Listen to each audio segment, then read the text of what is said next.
Once upon a time there was a cheerful little girl called Little Red Riding Hood, named so because of the bright red hooded cloak she always wore. One sunny morning her mother handed her a basket filled with goodies and said, "Little Red, your grandmother is feeling unwell. Please take this basket to her cottage in the woods, and remember, do not stray from the path and be wary of strangers."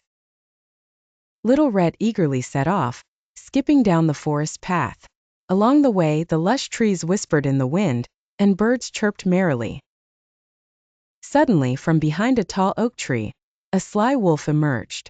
"Good day, little girl." The wolf greeted her with a cunning smile. "Where are you headed?" Remembering her mother's advice, Little Red hesitated but then replied, "I'm going to my grandmother's house to bring her some goodies." The wolf's eyes gleamed as he concocted a plan. "How thoughtful of you. Why not pick some beautiful flowers for her too?" he suggested. Little Red's eyes lit up at the idea. She wandered off the path to gather colorful blossoms, forgetting her mother's warning. Meanwhile, the wolf dashed to the grandmother's cottage. With a swift gulp, he swallowed the grandmother whole and put on her nightgown and bonnet. He then climbed into her bed and awaited Little Red's arrival. When Little Red finally reached the cottage, she found the door ajar. She entered and called out, "Grandmother, it's me, Little Red." "Come in, dear," the wolf replied in a disguised voice. Little Red noticed something odd about her grandmother. "Oh, grandmother, what big ears you have," she said. "The better to hear you with, my dear," the wolf answered.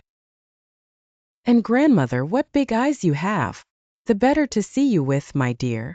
But grandmother, what big teeth you have. The better to eat you with, my dear." With that, the wolf leaped out of bed. Little Red screamed in terror, and her cries alerted a nearby huntsman. He burst into the cottage and saw the wolf about to devour Little Red. With one swift motion, he struck down the wolf and opened its belly, rescuing both Little Red and her grandmother, who, miraculously, was unscathed.